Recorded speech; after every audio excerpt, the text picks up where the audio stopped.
Alô, amigos e amigas da Rádio Web Liderança, começando mais um Estrelas do Rádio, aqui na minha, na sua, na nossa Rádio Web Liderança, a sua nova opção de rádio. Estamos aqui nesse dia 1º de setembro de 2021 para entrevistar uma grande figura, uma grande estrela, eu digo Silvio Luiz Gomes Benfica, tá? Ele é um ícone show de espetáculo, porque ele é um grande profissional, admiro muito esse grande profissional, esse grande jornalista, radialista, e ele começou no rádio como locutor aos 17 anos, mas ele já foi como operador lá na Rádio Osório. E a gente vai conversar muitos assuntos, lembrando, estamos no Facebook da Rádio Liderança, no YouTube da Rádio Liderança, em todas as plataformas você vai acompanhar essa entrevista marcante, a temperatura de 28 graus e 1/10. Seja muito bem-vindo, Silvio Benfica, e sobre essa carreira de 32 anos, o que tu tem para falar? Fala aí, meu amigo.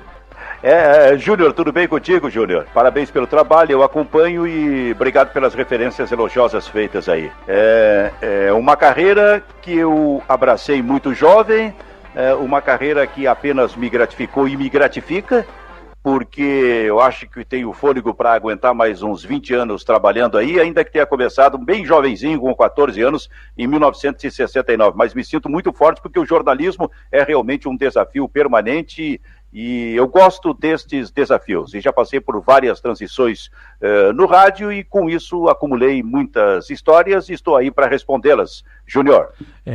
Muitas histórias boas e são 32 anos, foi repórter, apresentador, você fez o programa Plantão Gaúcho, se eu não estou enganado. Teu último programa, o Esportes ao Meio-Dia, foi no dia 9 de fevereiro de 2017. Como foi essa sensação de trabalhar num veículo de nobre prestígio, que é a Rádio Gaúcha, e não estiver mais lá, Benfica, porque tu faz falta no rádio, teu jeito de apresentar, porque é uma coisa assim de qualidade, Benfica. Olha, Júnior, primeiro que isso para mim é gratificante, porque eu, assim como tu falas, eu ouço e leio de muitas pessoas com quem eu interajo na internet, de que eu faço falta no rádio. Isso pra gente realmente gratifica. E foram 32 anos na Gaúcha, e mais um monte de anos divididos entre Rádio Osório e um ano na Rádio Farroupilha. E aquele último dia, para mim, foi uma coisa um tanto estranha, porque eu decidi ali, naquele início de 2017, que o que eu tinha que fazer no rádio já estava feito, a minha vida foi sempre feita de ciclos, não apenas a vida pessoal, como especialmente a vida profissional, e aquele ciclo, para mim, estava encerrado e eu precisava enfrentar novos desafios, que é o que está acontecendo. Então foi um dia, assim, meio 9 de... eu nem tinha guardado esse dia, eu sabia que era em fevereiro, 9 de fevereiro de 2017, ele realmente foi estranho, né? Porque eu, na verdade, negociei com a Gaúcha, com um dos diretores centrais, digamos que o CEO, entre aspas, da Gaúcha, o Cláudio Toico, com 3 reuniões feitas com ele, lá no gabinete dele, sem que o pessoal que coordenava a Rádio Gaúcha, coordenava o esporte, soubesse. Eles só ficaram sabendo nos últimos momentos, na verdade. Eu até fiz isso de propósito, porque eu realmente não queria passar... sempre que se pretende esta mudança de saída, daqui a pouco tu passa por alguns dissabores na conversa, esse tipo de coisa. Isso eu queria realmente evitar, por isso eu fui direto falar com o Cláudio Toico. Então, mas o dia em si realmente ele foi estranho, porque eu saí para não mais voltar. É um negócio realmente que me chama a atenção, me impressiona até hoje. Me impressiona porque, Benfica, tu tem uma qualidade no apresentar, no perguntar, nas suas maneiras de pontuar o futebol. Até te acompanho no grupo bairrista e eu gosto do jeito de comandar um debate. Mas assim, me conta como é que é driblar o Casagrande. Que história é essa que tu driblou o Casagrande? Na verdade, não é necessariamente driblar, que aquilo até me espantou, porque eu estava na cabine no dia que o Inter, em agosto, eu acho que foi 22 de agosto de 2006, o Inter foi campeão da Libertadores, contra o São Paulo dentro do Beira-Rio. E repórter em Libertadores não entra no campo, repórter de rádio. Ele tem que ficar na cabine. Então eu fiquei na cabine com o Zé Alberto, mas naquele momento eu acho que o Zé Alberto Andrade já tinha descido para fazer a saída dos jogadores lá. E eu fiquei na cabine atrás do Pedro Ernesto e do Rui Carlos Osterman, que estavam de frente para o campo, com fones. transmitindo toda aquela festa do Internacional. O barulho que chegava no fone deles, de cada um deles, era o barulho da torcida do Internacional, não era o que vinha de trás. Só que eu fiquei ali também fazendo relatos, e eu sempre gostei de trabalhar, não é como hoje, por exemplo, que eu coloco os dois fones, eu sempre tirava um fone, eu ficava com um fone no ouvido e o outro fora para ouvir exatamente a reação do torcedor, e que foi o que eu estava fazendo naquela noite. E com isso eu tive mais facilidade de ouvir o movimento que estava atrás de mim, uma porta aberta e entrando o Casagrande, comentarista da Globo, muito irritado, procurando pelo Pedro Ernesto. Eu até achei que se ele fala com o Pedro Ernesto ali, ele vai discutir, talvez acontecesse algo até mais forte, né? Mas a verdade é que o Pedro não viu nada, porque realmente ele estava transmitindo a festa do Internacional. Ficou eu discutindo com o Casagrande, brigando, nós dois brigando. Eu com o meu 1,60 m e poucos e ele com quase 1,90 m, um negócio meio surreal isso aí. Mas aconteceu na cabine da Gaúcha, a gente discutiu muito, mas a verdade é que aos poucos eu acho que eu fui acalmando o Casagrande e pedindo que ele saísse da cabine. E ele realmente saiu. E depois eu fiquei sabendo que a briga dele teve endereço errado, era com um outro narrador. Me disseram que era com outro narrador, eu nem sei por qual motivo, talvez o narrador tenha falado no Casagrande. A verdade é que ele procurou direto a cabine da Gaúcha para cobrar do Pedro Ernesto, deve ter evidentemente se arrependido ao descobrir que o endereço estava errado e não era o Pedro. Mas a verdade é que eu debati com ele, discuti, muito forte a discussão, mas acabei convencendo ele e pedi que ele saísse da cabine. O Pedro tá te devendo uma até hoje, hein? O Pedro tá te devendo uma. Tá devendo. E vai pagar. E vai pagar. O Pedro, que é um grande cantor, né? Grande cantor, grande figura. Assim, ó... Respondoso. Silvio Benfica, me conta o seu início de carreira lá na Rádio Osório, me diz assim, qual a tua dificuldade no início da carreira e até hoje a diferença. Na verdade, assim, eu peguei muitas transições na história do rádio, né? Eu entrei em 1969 ainda com o meu pai. Meu pai morreu muito cedo, com 46 anos, em 71. Mas eu trabalhei com ele, entrei como operador de som. Tá ali na minha carteira profissional. Primeiro emprego, operador de som. Hoje se diz operador de áudio, ou de mesa, uma coisa assim. Na época era operador de som. E eu entrei para fazer esse trabalho na Rádio Osório como folguista dos operadores durante praticamente, eu acho que deu meio ano daquele 1969, e aí no dia 5 de fevereiro de 70, aí sim, oficialmente, com 15 anos, eu comecei a trabalhar como operador da Rádio Osório contratado. Foi uma experiência maravilhosa, também fiz a minha transição, porque era normal, especialmente no interior, começar como operador e depois passar a ser locutor. O que aconteceu comigo a partir de 72, com 17 anos de idade, passando a ser locutor da Rádio Osório. Mas aí o meu pai já tinha falecido. No entanto, com convivência com ele em rádio de 1 ano e meio, aquilo ali, para mim, foi extremamente importante, mesmo sendo muito pouco, e o pai sabia muito de rádio, era um autodidata no rádio, na verdade, eu aprendi com ele, e especialmente a partir da morte dele, tendo que ficar em Osório, em função da família, ali sim, com 16 anos de idade, na minha cabeça se plantou definitivamente a ideia de que eu seria um radialista, jornalista, um homem de rádio acima de tudo. Então, tudo começou, eu diria assim que, oficialmente, como um homem de rádio, para ganhar o mundo, especialmente através do trabalho na Rádio Gaúcha, em julho de 1971, ainda que eu tenha entrado já em 69 no rádio. Sim, com certeza. Assim, ó, sobre mais experiência, tem mais pessoas da família que trabalhou contigo ou não? Qual teu irmão, o Luiz Henrique Benfica, né? Luiz Henrique, isso, e um primo que eu também tinha, chamado Adão Gomes Benfica, que também era o operador de áudio da Rádio Osório, e chegamos a trabalhar juntos. Olha, o Luiz Henrique Benfica é gente finíssima também, conversei com ele, gente finíssima. Qual é o teu ídolo, tua inspiração, dizer assim, é essa pessoa que me fez querer ser radialista? Se eu tivesse que escolher uma pessoa, seria o meu pai. Foi através dele, definitivamente, que eu passei a gostar do rádio, me interessar por rádio e me decidir pelo rádio. Foi através dele, por todas as circunstâncias.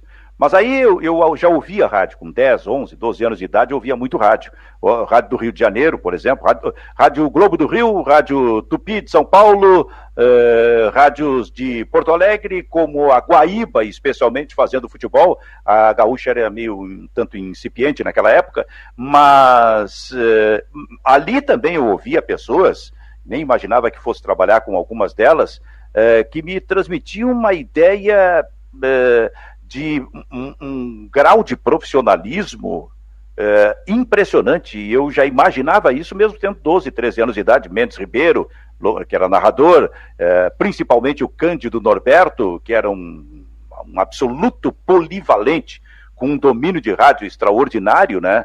Então, estas pessoas marcaram muito para mim, e eu tive a chance de trabalhar com todas elas. Mas como eu acompanhava futebol, eu já ouvia o Pedro Cardeiro Pereira, que era o maior narrador que eu ouvi, no rádio do Rio Grande do Sul, faleceu trágica e precocemente, lá em 73, se não me falo maior, com 33 anos de idade, né? Mas eu ouvia ele, como ouvia o Ranzolin, eu gostava muito de narração, e depois fui trabalhar com o Ranzolin. Me lembro muito do Rui Carlos Osterman fazendo a Copa do Mundo de 66. Eu tinha 11 anos de idade e acompanhava a Copa do Mundo pela Guaíba, e lá estava o Rui Carlos Osterman, comentarista, com quem eu fiz depois 4 Copas do Mundo, sendo que 2 delas com títulos da seleção brasileira. O Rui tem cobertura de 3 títulos, porque ele fez 70 também. Eu tenho cobertura de 2 títulos da seleção, o que é talvez o ponto máximo realmente da minha carreira. Então esses nomes ficaram muito marcados, principalmente porque na sequência eu tive a chance de trabalhar com eles. Sobre a Copa do Mundo, você disse, no ano de 90, o Ranzolin, ele não te levou, então? No ano de 90. Não levou. Por quê? Porque não levou, eu estava pronto para ir. Estava no grupo, era um grupo grande. Mas eu era assim dos mais novos que iria. E um mês antes da Copa, o Ranzolin me chamou na sala dele dizendo que eu não iria mais, em função do plano econômico do Brasil, o governo do Collor, que tinha estourado e que realmente prejudicou muita gente, prejudicou muitas empresas, e a RBS teve que fazer um corte ali, especialmente a Gaúcha, e saíram alguns, e eu, como sendo o mais novo, acabei sobrando, o que me deixou bastante irritado naquele momento, mas isso faz parte também, porque eu sei de histórias de muitos que acabaram também ficando, tipo o Lauro Quadros ficou fora de uma Copa do Mundo em 1970, uma Copa que era certa que ele iria, mais ou menos parecida com a minha situação. Então foi um momento, assim, digamos, complicado da minha carreira, mas que eu compreendi que aquilo fazia parte desse processo e que aquilo deveria me servir como ensinamento. Foi o que de melhor eu tirei realmente daquele episódio, sendo que eu fiz ali uma promessa para mim mesmo, e inclusive para o Ranzolin, que nunca mais iria perder nenhuma Copa do Mundo, e isso realmente aconteceu a partir de 94. Não perdi mais nenhuma Copa do Mundo, só perdi quando eu decidi que não iria, que foi na Copa de 2010, porque em 2006 eu já tinha decidido que eu deixaria de ser repórter. Daí tu foi como apresentador, né? E me conta como é que é ser apresentador e repórter, quais as diferenças, e tu gostou de ser apresentador? Eu acho que não, apresentador de certa forma, isso é interessante, eu sempre fui, porque eu sempre tive à frente de algum programa, né? Ou o próprio Plantão Gaúcha, ou o pré-jornada, que eu apresentava, eventualmente substituindo alguns, como o Pedro Ernesto no Show dos Esportes. Então, eu sempre fui, desde que eu entrei na Gaúcha, sempre fui apresentador. Função principal, a de repórter. Aí, quando eu decidi que a reportagem estava esgotada, eu queria ser apenas apresentador e não mais repórter, que foi o que aconteceu, quando em 2007 eu comecei a apresentar o Esportes ao Meio-Dia e também o Balanço Final, logo depois dos jogos. Mas só que eu acho que a diferença, talvez, entre uma função e outra, talvez a gente faça da própria cabeça da gente, mas eu te confesso que eu nunca me preocupei com isso, porque eu entendo que qualquer jornalista esportivo, acima de tudo, ele precisa ser polivalente.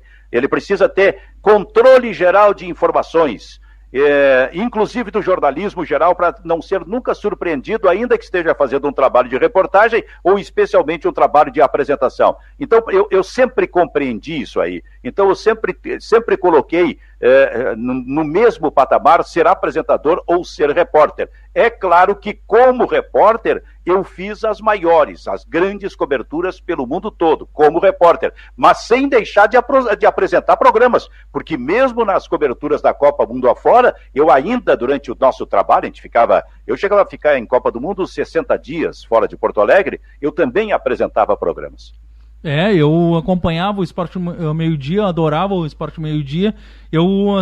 Quando eu chegava da escola, primeira coisa, já vou escutar o Benfica, já vou escutar ele porque ele tem informações, ele sabe perguntar para os repórteres, os boletins. Assim, Benfica, tu teve um atrito com um treinador do Grêmio, é isso? Não, na verdade, eu tive atrito com vários técnicos, né? No Grêmio, por exemplo, eu tive com o Rubens Minelli, tive com o Luiz Felipe, mas eu acho que tu está se referindo ao atrito com o Evaristo de Macedo. Isso, que Evaristo. Foi técnico do Grêmio em 1990 e depois voltou para ser técnico do Grêmio em 97 para ser campeão da Copa do Brasil. Aliás, belo treinador.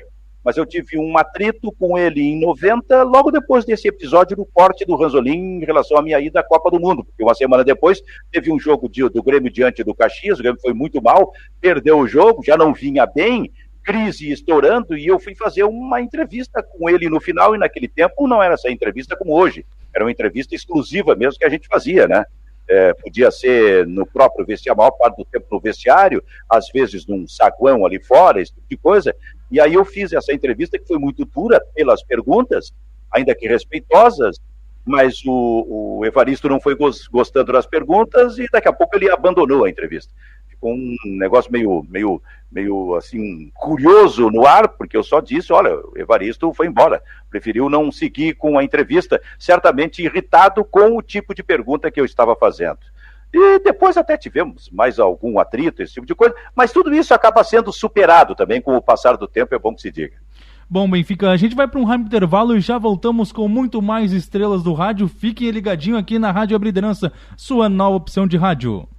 Com o preço da gasolina em alta, que tal andar muito e gastar pouco com seu veículo? O GNV é um gás natural, usado como combustível, menos poluente e muito mais econômico. Carro com GNV é fonte de combustível segura, prática e muito mais barata. O melhor custo-benefício para o seu carro e para o seu bolso. Entre em contato e faça já a sua cotação com os especialistas da RA e mude já para o GNV. Com mais de 20 anos no mercado, os profissionais da RA resolvem seu problema, prestando manutenção para qualquer tipo de equipamento. RA, a sua oficina automotiva, Avenida Pernambuco, 2182, bairro Navegantes, Porto Alegre. Fone 51 3019 6405 ou no WhatsApp 98159 3352.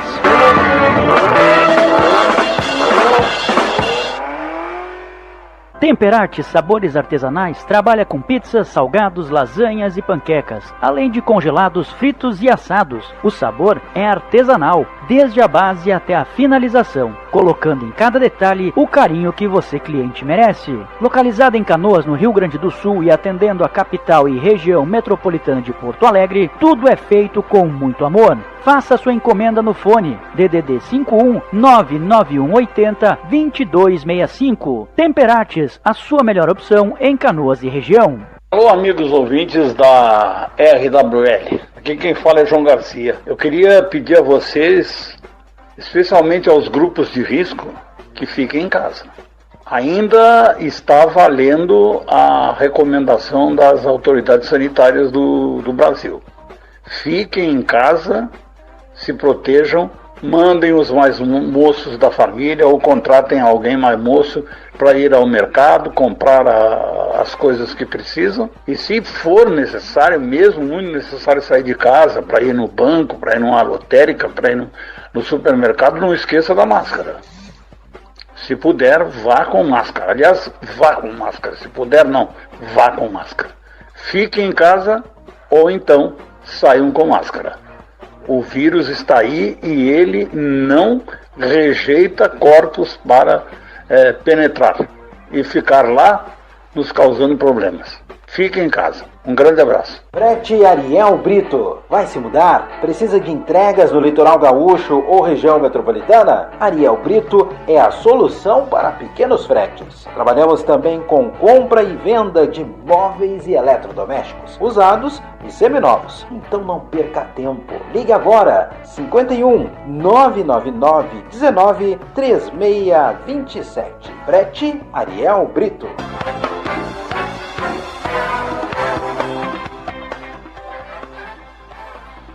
De volta aqui com o programa Estrelas do Rádio, aqui na minha, na sua, na nossa Rádio Web Liderança, sua nova opção de rádio. Então, nesse dia 1º de setembro, você acompanhando o primeiro bloco, a entrevista aqui com Silvio Benfica, ele falando sobre seu início de carreira, seus fatos curiosos. Então você pode acessar a Rádio Web Liderança através do site radioweblideranca.com, o app RWL, o Facebook da Rádio Web Liderança fanpage e também o YouTube. Se inscreva lá, que é o YouTube Rádio Web Liderança. Bom, vamos aqui continuar a entrevista com Silvio Benfica, grande figura. Silvio, o que tu acha de revelar ou não o time de coração? É bom isso ou não? Cara, eu venho de uma geração em que isso não era bom. Mas mais do que isso, era uma geração em que isto, não revelar time, era cultura. E eu preciso respeitar cultura, preciso respeitar a história do rádio. Como preciso respeitar o que está acontecendo agora, com repórteres, especialmente revelando seus times, os mais jovens, também para ter um efeito positivo nos seus conteúdos na internet, faz parte realmente da transição. Só que aqui a gente é o seguinte, a gente vive uma dicotomia eterna, e eu peguei esses momentos gloriosos da dupla Grenal, ou de um ou de outro, dependendo da época, e com a reação da torcida adversária. Mas também peguei um momento em que a internet não era forte e a gente tinha, no máximo, alguma resposta por e-mail, mas se posicionando contra aquilo que a gente dava como opinião, criticando, ou até eventualmente, digamos que irritados, chegando a nos criticar assim mais fortemente, mais asperamente, inclusive com ofensas. Mas isso apenas num início. Mas eu também nunca imaginava naquela época que a gente fosse chegar num momento em que times do coração de jornalistas seriam revelados. Esta é uma etapa nova, com a qual eu realmente estou convivendo nesse momento, e que acho, como eu já falei, acho extremamente válida, faz parte desse processo de mudança, faz parte do processo de avanço tecnológico, de evolução, de era de internet, esse tipo de coisa. Mas eu fico sempre com a minha posição, como crítico, que foi de ser, porque eu nunca me preocupei com esse negócio de ter que revelar time, esse tipo de coisa. Incrivelmente, havia gente que chegava e me chamava ou de colorado ou gremista, e alguns chegavam a me chamar de colorado ou de gremista quando estava sendo decidido uma Libertadores da América, e caso a Libertadores da América fosse vencida pelo Grêmio ou pelo Internacional, não importa o time, é certo que eu estaria no Japão no final do ano para fazer a transmissão. Ora, o que eu ia... o que restaria para mim? Dizer para quem estava querendo descobrir time eventual que eu torcesse, eu sou do time tal e estou torcendo contra porque não quero vê-la no Japão. Isso é uma burrice da minha parte, né? Então eu aprendi muito cedo, que para mim, pessoalmente, para mim é uma bobagem isso, sabe? Ter que revelar time, coisa, mesmo respeitando. E o meu time, eu sempre dizia, vocês vão me desculpar, o meu time é Família Benfica Futebol Clube. Meu time é a minha mulher e os meus 2 filhos, que estão comigo nesta minha tarefa de ser jornalista, de viajar o mundo todo, não importa que seja com o Grêmio ou com o Internacional, e se é momento do Grêmio ou do Internacional vencerem, porque também vai ser bom profissionalmente para mim, eu estou torcendo, evidentemente que estou torcendo para qualquer um dos dois. Respeito, mas considero bobagem. Bom, Benfica, eu também concordo contigo, tá? Eu não revelo meu time de coração, e eu sou bem neutro, sou bem conservador, todo mundo me chama de careta. Eu te acompanho desde os 14, 13 anos, quase 15 anos eu te acompanho, tá? Falar o time de coração. Então eu respeito também quem revelou. Fabiano Baldasso, pra mim, é uma das referências. Antes de ele revelar o time do coração, ainda, quando ele opina sobre o Grêmio, ele parece ser lúcido. Como é que é trabalhar com uma pessoa que já revelou o time de coração? Me diz. Mas aí é que tá, tu quer ver uma coisa? O Baldasso trabalhou comigo na Gaúcha, conheço o Baldasso desde quando ele entrou na Gaúcha. Eu nunca soube que o Baldasso era colorado, como todos os outros, nunca soube e nunca me preocupei em saber. Fui sabendo quando ele revelou. Para mim foi uma surpresa ele ter revelado, e ali eu descobri que ele era colorado, porque dentro do ambiente interno, esta é uma preocupação que não existe para os profissionais, principalmente profissionais do rádio, do jornalismo esportivo feito no rádio. Não existe isso. Então imagina, eu sou um cara que lido com futebol há 40 anos, acompanhando a dupla Grenal, acompanhando a seleção brasileira.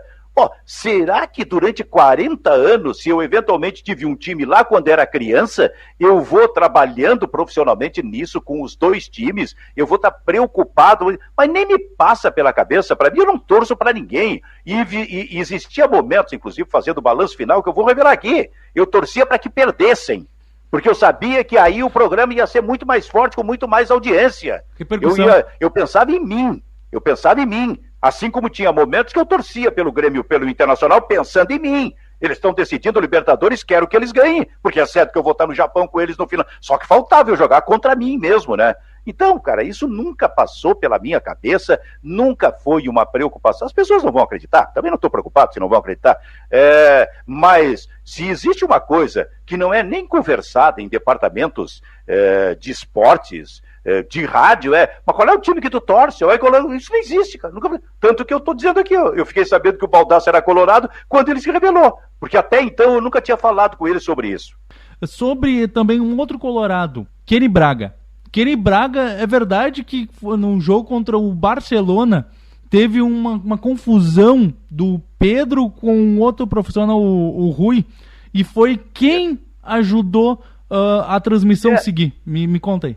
É que, na verdade, a gente estava na cabine para a transmissão do jogo do Internacional contra o Barcelona, uma cabine imensa. Eu estava lá com o Zé Alberto, na frente estava o Pedro, na bancada principal, o Pedro e o Rui Carlos Osterman. Durante o jogo a gente até ficava de pé, para nós era melhor atrás dos dois para acompanhar. Mas também estava o Kenny, como eu disse, a cabine era imensa e o Kenny foi o torcedor, o jornalista torcedor do Internacional enviado para aquele jogo em 2006. E houve realmente, assim, um pouco antes de eu começar naquela cabine, o pré-jornada, deu um arranca-rabo do Pedro e do Rui Carlos Osterman, que também a gente não...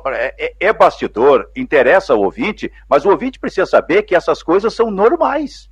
Não foi a única vez que eu vi isso. Tem que seguir. Como não foi... Hã? Tem que seguir o baile.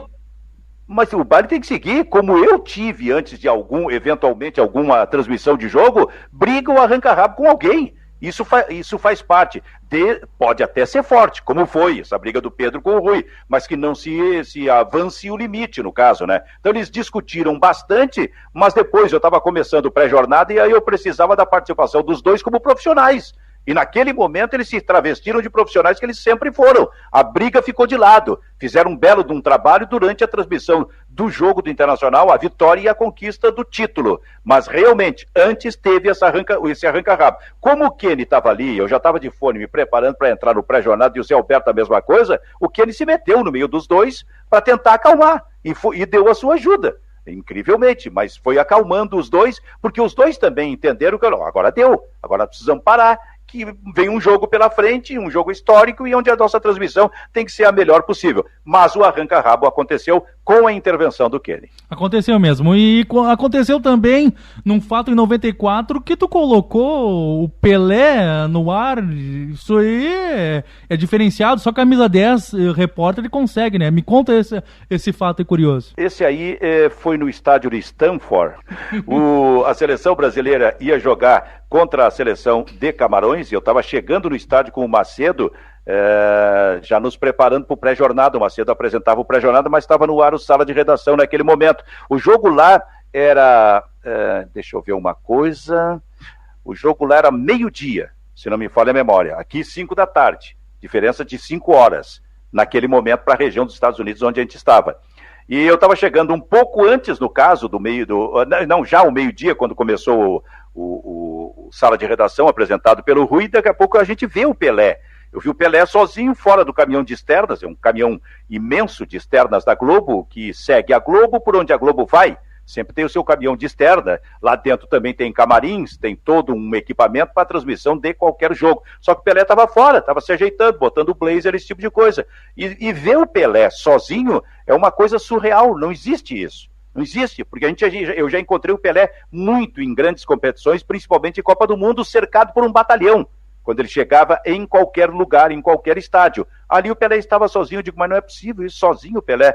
E eu tenho que entrevistar o Pelé. Bom, eu corri para entrevistar, só que eu não podia chegar naquela de perguntar para o Pelé, pode me dar uma entrevista? Esse é um recado que eu dou para repórter. Se tu correr e perguntar para um possível entrevistado se ele pode dar entrevista, tu corre o risco dele dizer, agora não. E eu não queria aquilo do Pelé, eu queria que ele entrasse direto na entrevista. Foi o que eu fiz. Quando eu estou chegando perto, eu chamei o Rui, com a potência de voz que eu eventualmente possa ter tido, e chamei e coloquei o Pelé direto. Foi uma grande experiência. Uma grande experiência e não tinha essa tecnologia de hoje, né? Não tinha, né? Não tinha, então era muito difícil até pra pessoa lá da central técnica de colocar vocês, né? Era muito difícil. Tu que foi também... celular, né? Tu que foi também operadora de áudio, sabe como é que é difícil os bastidores do rádio. Que antes, ô Júnior, eu disse pro operador, eu estava no celular, e falei com o operador, eu só disse para ele, só me diz que eu estou no ar. Só me avisa assim. E ele entrou no retorno e disse, no ar. Quando ele disse no ar, eu comecei a falar. Rui Carlos Ossi, chamei e interrompi o Rui. E fui direto pro Pelé. Surpreendi o Pelé. E aí o Pelé não teve tempo nem de dizer, não quero dar entrevista. Muito ao contrário, deu uma entrevista que durou uns 10 minutos e foi para mim uma entrevista das mais marcantes da minha carreira. E também foi legal também o Sala de Redação um dia... com o Galvão Bueno. Conta esse fato aí para nós e para nossos ouvintes, que também foi participação do saudoso Vianney. Isso aí foi em Santa Cruz de la Sierra, na Bolívia, na Copa América de 97. Nós estávamos lá, a gente tinha um carro que era dirigido pelo Vianney, o Galvão também tinha o carro dele lá, tudo locado lá, né? E a gente parou no mesmo hotel onde estava a Globo. E um fim de tarde nós chegamos, depois do trabalho feito, a gente aí ia começar a fazer o trabalho do nosso estúdio montado num dos quartos do hotel. A gente chegou no hotel no fim da tarde, depois do trabalho, externo feito, e o Vianney estacionou atrás de um carro, que a gente veio a descobrir no dia seguinte que era o carro do Galvão. A verdade é que o Vianney trancou o Galvão. E aí no dia seguinte, a gente só iria sair à tarde, começou o Sala de Redação, o Vianney participando, daqui a pouco o Galvão invade a cabine, o estúdio, chamando pelo Vianney, tira o carro lá. Agora eu não posso, só quando terminar o Sala de Redação às 2h. Isso aconteceu e o Galvão ficou por ali, e não teve o que fazer e acabou participando do programa. Às 2h o Vianney disse pra ele, agora sim eu posso tirar o carro pra tu sair. Ô Vianney Carlet, como é que era trabalhar com esse saudoso profissional, porque muitas pessoas falam muito bem do Vianney.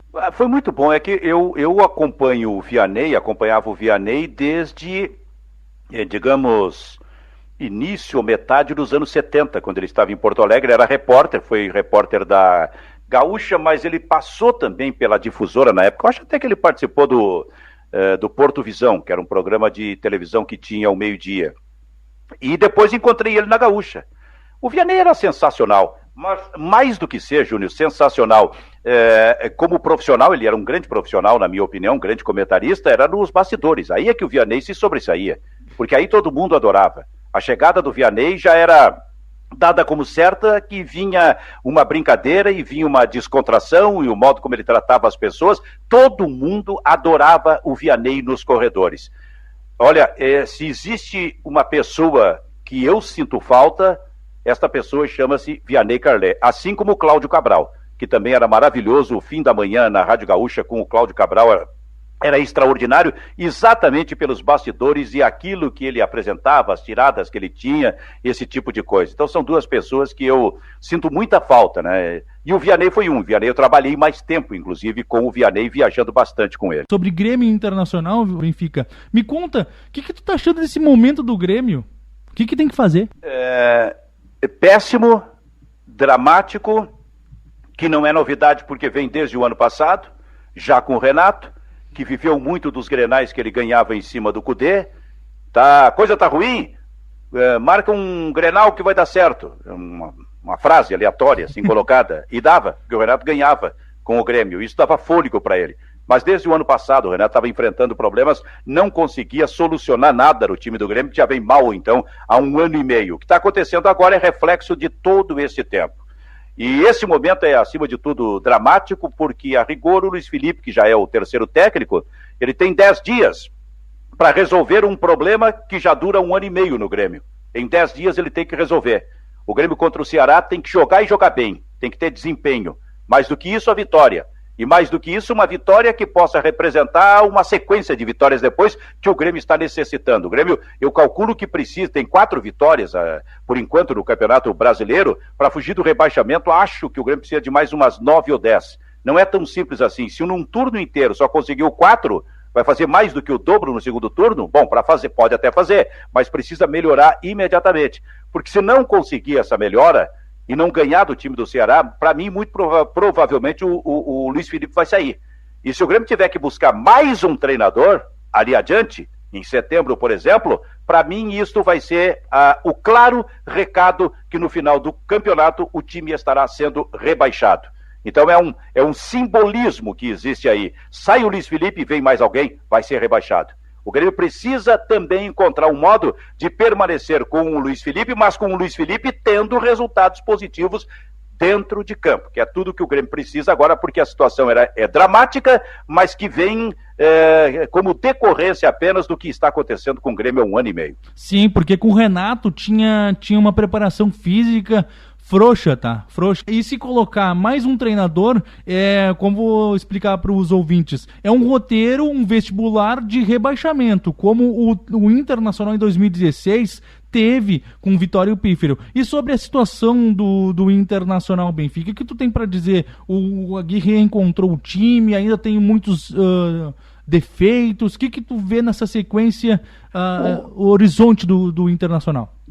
Nesse momento do Inter, que, digamos, é de emergência, e só não existe crítica mais forte, porque do outro lado a coisa está terrível, que é o Grêmio. Não tivesse o Grêmio, possivelmente o Internacional estivesse muito mais sendo criticado nesse momento. Então o momento é de emergência para mim no Internacional. E o Aguirre, Diego Aguirre, talvez tenha encontrado um modo de jogar, mas não necessariamente o time, não necessariamente a escalação ideal, na minha opinião. Porque não tem como avançar muito jogando com 2 volantes de características iguais, Dourado e Lindoso. Não vai dar certo. Não tem dado certo. Deu certo contra o Flamengo, e que parece já ter sido exceção. Ali eles foram bem e o time como um todo foi bem. Mas já no segundo jogo contra o Fluminense deu errado e teve que sair o Lindoso. Já no jogo próximo do Internacional, se não me engano, foi contra quem? O segundo Santos. Foi contra o Santos, deu errado e o Lindoso teve que sair para o Internacional poder chegar ao empate. E contra o Corinthians deu errado porque aí era o Johnny e a característica é parecida também, teve que sair um deles. Então não tem como jogar, tem como jogar de forma reativa. Especialmente se puder sair rápido do meio para frente, como aconteceu no Internacional contra o Flamengo. Mas não tem como jogar de forma reativa com 2 volantes com características parecidas. Esse me parece ser o principal erro nesse momento do Internacional. O modelo não está errado. O que está errado é a escalação. E o técnico do Inter tem 10 dias para descobrir uma alternativa diferente para fazer realmente dar certo isso aí. Porque volta e meia vai dar certo com o Lindoso e com o Dourado, como aconteceu com o Flamengo, mas sempre será, na minha opinião, exceção. Mas tu não acha que o Rodrigo Lindoso é um homem invisível colorado? Porque de vez em quando ele aparece. Eu não vejo características de qualidade nesse jogador. Esse jogador veio do Botafogo, não é desprezar o Botafogo, tá, Silvio? Mas assim, o Internacional devia colocar uma pessoa, uma peça que tenha características diferentes do Rodrigo Dourado, porque já tem um Rodrigo Dourado fazendo cobertura para os laterais, para ajudar na marcação e no meio, né? Mas a saída de bola do Internacional para mim é lenta. Tu não acha que tem que ver, nem que seja uma peça, colocar uma outra formação? Tem. Esse esquema do Internacional reativo foi colocado pelo Abel, que aliás acaba de sair do Lugano. Não sei se deu 2 meses no Lugano, impressionante isso. Lugano da Suíça. Mas ele jogou de forma reativa no Internacional, e o segundo dele que saía de trás era o Edenilson. Para mim tem que ser um jogador assim, com essa característica, que não precisa ser necessariamente o Edenilson, porque na função que ele está jogando agora, ele chega à seleção brasileira. Puxar para trás é perder um pouco do Edenilson, é quase como colocar ele na lateral direita. Mas deu certo com o Edenilson fazendo essa saída no esquema de reativo que o Abel colocava em campo. E é incrível, falta para mim no Internacional, nesse momento, o Bruno Prachedes. O Prachedes, para mim, poderia fazer essa função no lugar do Lindoso no Internacional, largando lá de trás. Mas o Inter foi largando os seus jovens garotos, negociando, porque precisa de dinheiro, esse tipo de coisa, e isso acaba prejudicando o time também. Mas ele tem 10 dias que ele encontre esta solução, porque senão vai enfrentar problemas. Vai enfrentar problemas. Silvio, se tu fosse um coordenador de esportes de alguma rádio, quem seria a tua equipe de esportes? Começando narrador, comentarista, repórter e plantão. 2 de cada um. Nossa, agora é muito... Agora complicou demais. Como eu estou sempre envolvido assistindo o jogo para gravar meus vídeos, eu até não tenho ouvido muito as emissoras de rádio, a não ser programas durante a semana. Acho que o jornalismo tradicional, o jornalismo esportivo tradicional, ele precisa avançar. Ele precisa se adaptar melhor. Ele por algum, inclusive numa cobertura de um jogo de futebol, na minha opinião. Porque uma cobertura de um jogo de futebol, para mim, numa rádio, numa emissora de rádio, tem que ser uma espécie de um programa, com informações de todos os lados, esse tipo de coisa. Aliás, os repórteres são muito bons. Trabalhei com todos eles na Gaúcha, por exemplo, eles são maravilhosos. Mas o contexto em si está precisando, na minha opinião, de uma sacudida. Qualquer coordenador de esporte que se dê conta disso, porque ainda a gente faz, em determinados momentos, em algumas situações, o rádio como eu conheci, o rádio esportivo como eu conheci em 1970. Não pode mais ser isso. Eu lembro que quando eu coloquei no ar o Bola Parada, na Gaúcha, uma expressão que foi buscada pelo meu parceiro José Alberto Andrade, quando eu coloquei no ar esse Bola Parada no intervalo do jogo, é porque realmente o intervalo do jogo na Gaúcha estava vencido do modo como era feito. Precisava de uma outra cara, esse tipo de coisa. Só que parece que parou ali. E precisa avanços, precisa. Um fato e aí novo. Formar um fato novo, ou mais do que um fato novo, fatos novos, né? Agora, formar uma equipe, por eu não acompanhar, eu não estou vendo os jovens narradores, por exemplo, então eu não estou ouvindo, está difícil isso, eu gostaria de ouvir mais, então é difícil fazer criar uma equipe de esportes. Mas vamos entrar no túnel do tempo, tu me permite? Com certeza. Que era um espaço que eu fazia no tempo da Rádio Gaúcha, quando eu fazia o pré-jornada e criei nos estádios de futebol um quadro chamado Túnel do Tempo. Eu vou entrar no Túnel do Tempo. Então, eu teria 2 narradores, Pedro Ernesto, o Pedro até seria o terceiro, mas teria 2 na frente dele, Pedro Carneiro Pereira e Armindo Antônio Rasolim, depois o Pedro Ernesto. E aí teria o Rui com o Lauro. Aliás, trabalhei com os 2 na Copa do Mundo de 1994, os 2 juntos na Gaúcha. Foram os melhores. E aí a gente teria repórteres, e aí eu também preciso me basear naquele tempo que eu me criei ouvindo o Lazier, o Belmonte, colocaria o Belmonte junto com o Macedo, que trabalhou comigo, fez parceria comigo, talvez ele estivesse aí, mas não quero falar de mim, né? Nessa equipe de esportes, mas aí foi uma viagem no tempo, tá? Foi uma licença poética que eu me permiti, com todo o respeito que eu preciso ter aos jovens valores que tem por aí, ou até alguns mais veteranos que estejam no trabalho, ainda como narradores, como comentaristas e como repórteres. É que eu preferi abrir essa licença poética para fazer uma viagem no tempo. E como é que é também trabalhar com o Macedo? Me conta aí, vocês tiveram ideias também de trabalhar alguns programas? Conta aí o começo tu e do Macedo também. Não necessariamente assim de trabalhar alguns programas, e sim trabalhar em alguns programas, participando como dupla de repórteres.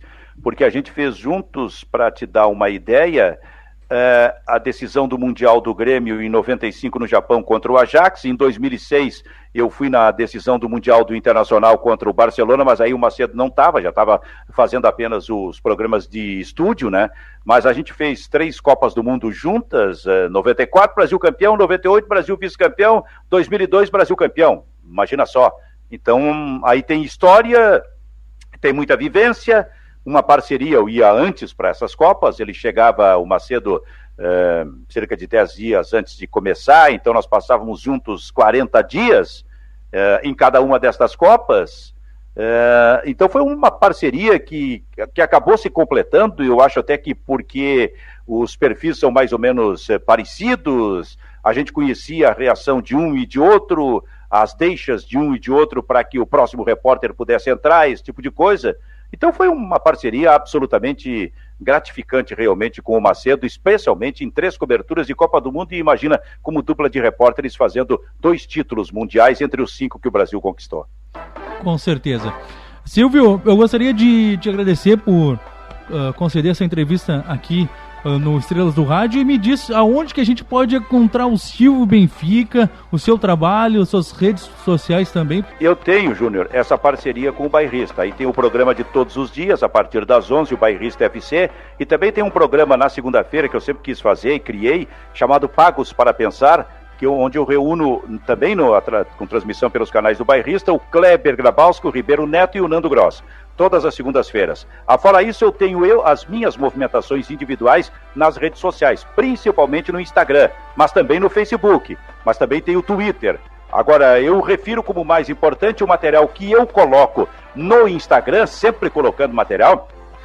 Termina jogo da dupla Grenal, eu já faço ali as minhas avaliações, faço o meu comentário, esse tipo de coisa, e material que também vai, por consequência, para o Facebook, como vai, por exemplo, Noites Inquietas, que é toda sexta-feira à noite, e onde eu conto essas histórias que tu mesmo estavas referindo agora nesse nosso bate-papo. Então, nestes canais da internet, todo mundo pode me encontrar e me acompanhar. Esse é Silvio Luiz Gomes Benfica, que foi o nosso entrevistado de hoje no Estrelas do Rádio. Eu aguardo você, ouvinte da Rádio Liderança, na programação da Rádio Liderança. Tchau, fui!